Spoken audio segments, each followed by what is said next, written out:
உலக மக்கள் அனைவருக்கும் வணக்கம். இப்போ இந்த வீடியோவில் என்ன பார்க்க போகிறோம்னா இம்மார்ட் ரோலர் பற்றிய தகவல்கள் மட்டும் இந்த வீடியோவில் இருக்காது. இதில் நான் அதற்கு சம்மந்தப்பட்ட கருத்துக்கள் இந்த வீடியோவில் சொல்லுவேன். அரசியல் சம்மந்தப்பட்ட இதுதான் இதில் இருக்கும். வீடியோ பிடிச்சவங்க பாருங்கள், லைக் பண்ணுங்கள். அதாவது பார்த்தீங்கன்னா, இப்போ நான் நியூஸ் பார்த்தேன். அதில் என்ன சொன்னாங்கன்னா, வருகின்ற 20ஆம் தேதி ஜூன் 20 சென்னைக்கு வராரு பாரத பிரதமர் அப்படின்னு சொல்லியிருந்தாங்க. பாரத பிரதமர் நரேந்திர மோடி ஐயா சென்னை வராங்க அப்படின்னு சொல்லியிருந்தாங்க. சரி, எதுக்கு வராருன்னு நானும் பார்த்தேன்.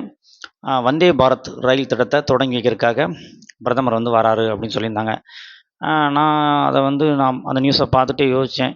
சரி, எதற்காக வந்தே பாரத் ரயில் திட்டத்தை தொடங்குறதுக்காக எதற்காக தமிழ்நாட்டுக்கு அடிக்கடி வராரு அப்படின்னு நான் யோசிக்கிறேன். ஏன்னா அவர் தான் அந்த திட்டத்தை தொடங்கணும் அப்படின்னு அவசியம் இல்லை. அந்த ரயில் துவக்கி வைக்கிறதுக்காக எதுக்கு அவர் வர வேண்டும்? ஒரு மத்திய அமைச்சர் ஒருத்தர் இருந்தாருன்னா அவர் அனுப்பி வச்சா போதும். இல்லை தமிழ்நாட்டிலேயே ஒரு அமைச்சர் இருக்கார், அவர் பேர் முருகன், அவரை வச்சே கூட அந்த ரயில் திட்டத்தை தொடக்கிக்கலாம். அந்த புதிய ரயில் இது பண்ணுறாங்க, துவக்கி வைக்கிறாங்க. அதுக்கு வந்தே பாரத் அதை அந்த அதிகாரிகளை வச்சே கூட அந்த திட்டத்தை செயல்படுத்தலாம். ஆன்லைனில் அவர் அங்கேருந்தே கூட பண்ணிக்கலாம். கான்ஃபரன்ஸில் இங்கே இருக்க அதிகாரியை வச்சு அந்த கொடியை அசைக்க சொல்லலாம். அந்த ரயில் மூவ் பண்ணி போய்கிட்டே இருக்கட்டும். இதற்காக எதுக்கு பிரதமர் அங்கேருந்து வர வேண்டும்? பிரதமருக்கான பணி நிறையா இருக்கும்போது அவர் இந்த மாதிரி சிறிய திட்டங்களுக்கு முக்கியத்துவம் அளிப்பதை இனிமேல் பிரதமர் தவிர்க்க வேண்டும். அதைத்தான் நான் அந்த காணொலியில் சொல்ல வந்தேன். அதே மாதிரி பார்த்தீங்கன்னா, அவர் வர்றதுன்னா அங்கேருந்து வரணும். இப்போ விமானம் மூலிமா வர வேண்டும். அப்புறம் பார்த்தீங்கன்னா, இல்லைன்னா தனி ஹெலிகாப்டரில் வரணும். அவருக்கு பாதுகாப்பு வேறு கொடுக்கணும். இன்னொன்று பார்த்தீங்கன்னா, சென்னைக்கு வந்தோடனே அவர் அங்கேருந்து விமான நிலையத்துலேருந்து அந்த ரயில்வே ஸ்டேஷன்னா அந்த இடத்துக்கு வரணும்னா திருப்பி பார்த்தீங்கன்னா காரில் வரணும்.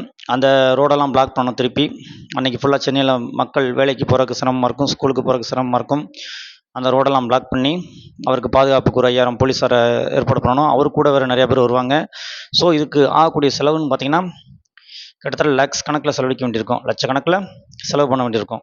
ஸோ அதனால் இனிமேல் பிரதமர் இது போன்ற பயண திட்டத்தை தவிர்த்து விட்டு அவரது கடமையை செய்ய வேண்டும். ஏன்னா 3வது முறையாக அவர் பிரதமராக வந்திருக்காரு. மக்கள் நம்பி வாக்களிச்சிருக்காங்க. அவர் மைனாரிட்டி ஆட்சியாக இருந்தாலும் கூட 240 எம்பி இருக்காங்க அவங்ககிட்ட. ஒரு தொங்கு பாராளுமன்றம் அப்படின்னு வச்சா கூட 2 பேரை கூட்டணியில் சேர்த்துக்கிட்டு அவங்க பிரதமராக இருக்காங்க அவங்களோட ஆதரவோட. அதனால் பிரதமர் தனது கடமையை செய்ய வேண்டும். இதுபோன்று சிறிய திட்டங்களுக்கு வர வேண்டாம் அப்படின்றது என்னுடைய அறிவுரை. பிரதமருக்கு நான் ஒரு அறிவுரை கொடுக்குறேன். ஏன் இதை கொடுக்குறேன்னா, அவர் தான் சொல்லியிருந்தார் தேர்தல் பிரச்சாரத்தப்போ, இளைஞர்கள் நீங்கள் என்ன விரும்புகிறீங்களோ அதை எனக்கு கடிதம் மூலிமா எழுதி அனுப்புங்க, அதை நான் செயல்படுத்துகிறேன். 3ஆம் முறையாக பிரதமர் ஆன பின்னாடி நான் செயல்படுத்துவேன் தேர்தல் பிரச்சாரத்தில் சொன்னார். அதை பார்த்தீங்கன்னா மக்கள் அதுக்குள்ளே நீங்கள் மறந்துட்டீங்க. ஆனால் நான் ஞாபகம் வச்சுருக்கேன். அதுக்கு தான் இப்போ இந்த வீடியோவை அவசரம் அப்லோட் பண்ணுறேன். 20ஆம் தேதிக்கு முன்னாடி வீடியோ சென்ட் ஆனோடனே பார்க்குறவங்க பார்க்கட்டும். வீடியோ அதிகமான மக்கள் ஷேர் பண்ணுங்கள், எல்லோரும் பார்க்கட்டும். அதுபோக சில திட்டங்களை நான் சொல்ல போகிறேன்.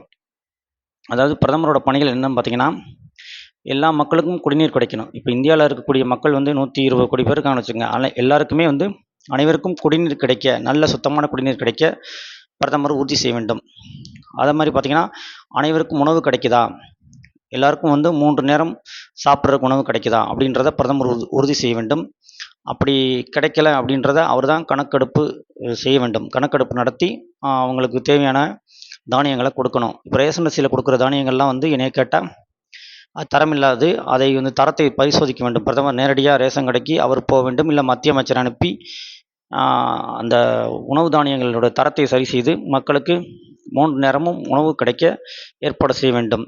இல்லையென்றால் அதற்கு தேவையான நிதியை ஏழை மக்களுக்கு அவர் வழங்க வேண்டும், பணமாக கொடுக்க வேண்டும். அவங்க போய் டிபார்ட்மெண்டல் ஸ்டோரில் வாங்கிக்கட்டும்.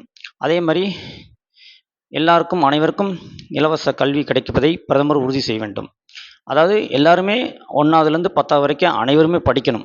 அது பிரதமர் தான் உறுதி செய்யணும். அதுக்கான கணக்கெடுப்பை நடத்தணும். ஏன்னா ஆதார் அட்டை அது இதுன்னு கொடுத்துருக்காங்க. அதை காட்டிலும் முக்கியமான கணக்கெடுப்பு இதை நடத்தணும். நான் சொல்கிற மாதிரி 1வதுலேருந்து 10வது வரைக்கும் அனைவரும் கட்டாயம் படித்து முடிக்கணும். இந்தியாவில் இருக்கக்கூடிய எல்லா ஸ்டூடெண்ட்ஸும் படிக்கணும், எல்லா இளைஞர்களும் படிக்கணும். ஏன்னா சில பேர் பார்த்தா நார்த் இந்தியாவில் பார்த்தோம்னா திடீர்னு இந்த பக்கோடா சுடுறதுக்கு போயிடுறாங்க, பானிபூரி கடை போட்டு கிளம்பிடுறாங்க. இங்கே கூட வராங்க நிறையா பேர். டெக்ஸ்டைல் மில்லுக்கு வேலைக்கு போயிடுறாங்க, தொழிற்சாலைகளுக்கு வேலைக்கு போயிடுறாங்க, கடைகளுக்கு வேலைக்கு போயிடுறாங்க. இந்த மாதிரி நிறைய வேலைகளுக்கு போயிடுறாங்க 14 வயசு 13 வயசில். ஸோ அதெல்லாம் பிரதமர் கணக்கெடுப்பு பண்ணி அதிகாரிகள் மூலிமா அதெல்லாம் கவனம் செலுத்தி, அமைச்சர்கள் மூலிமா கவனம் செலுத்தி எல்லாருக்குமே வந்து கல்வி அவங்க பயில்றாங்களா, அவங்களுக்கு தேவையான ஏற்பாடை பண்ணி கொடுக்கணும். ஒன்று அரசு பள்ளி மூலியமாவோ இல்லை தனியார் பள்ளி மூலியமாவோ அவங்களுக்கு இலவச கல்வி கொடுக்கறக்கு 1வதுலேருந்து 10வது வரைக்கும் அனைவருக்கும் கல்வி கிடைக்க உறுதியான நடவடிக்கை எடுக்க வேண்டும் பிரதமர். அப்புறம் வந்து பார்த்திங்கன்னா அனைவருக்கும் வேலைவாய்ப்பு கொடுக்க வேண்டும். இந்தியாவில் யார் யார் வேலை இல்லாமல் இருக்காங்க, அவங்களுக்கு என்ன சிரமம் இருக்குது அப்படின்றத அவர் கணக்கெடுப்பு நடத்தி எல்லா இளைஞர்களுக்குமே அவங்க படித்த படிப்புக்கு தகுந்து வேலை கொடுக்க ஏற்பாடு செய்ய வேண்டும். இது தான் நான் வந்து இந்த காணொலியில் நான் வந்து சொல்கிறேன். இதை வந்து பாரத பிரதமர் நிறைவேற்ற வேண்டும் அப்படின்னு நான் சொல்கிறேன். அப்படி அவர் நிறைவேற்றாமல் அசால்ட்டாக இருந்தார்னா அவர் ஒரு நல்ல ஒரு பிரதமர் இல்லை அப்படின்ற அர்த்தம். இப்போ நான் சொல்கிறதெல்லாம் அவர் வந்து செய்ய வேண்டும்.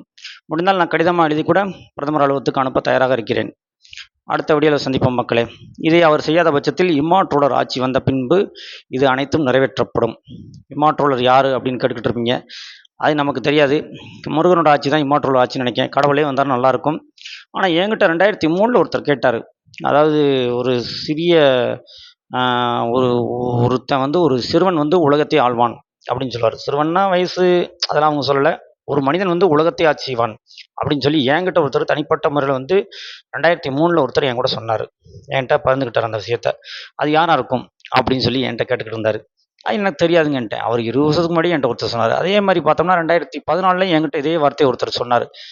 என்ன சொன்னார்னா, சதுரகிரி மலையில் வந்து ஒரு ரகசிய ஏடு ஒன்று இருக்குது, அதாவது சித்தர்கள் நூல் குறிப்பு, அதை எடுத்தோம்னா உலகத்தை ஆள முடியும் அப்படின்னு சொல்லி எங்கள் ஊரில் ஒரு பெரியவர் சொல்லிக்கிட்டு இருந்தார் அப்படின்னு சொல்லி ஒருத்தர் சொன்னார். அவர் கூட ஒரு என்கிட்ட இப்போ கான்டாக்டில் இல்லை. அவர் கூட ரொம்ப நாள் எனக்கு ஃப்ரெண்ட்ஷிப் இருந்துச்சு. அவங்களும் இந்த மாதிரி என்கிட்ட சொன்னாங்க. ஸோ அந்த இம்மாற்றுலர் யாருன்றதை கடவுள் தான் முடிவு பண்ணணும். அதை வந்து நம்ம அடுத்தடுத்து போகக்கூடிய காணொலியில் பார்ப்போம். இப்போ நான் சொல்கிறதெல்லாம் செஞ்சாங்கன்னா மக்களுக்கு நல்லது. அடுத்த வீடியோவில் சந்திப்போம் மக்களே. நன்றி, வணக்கம்.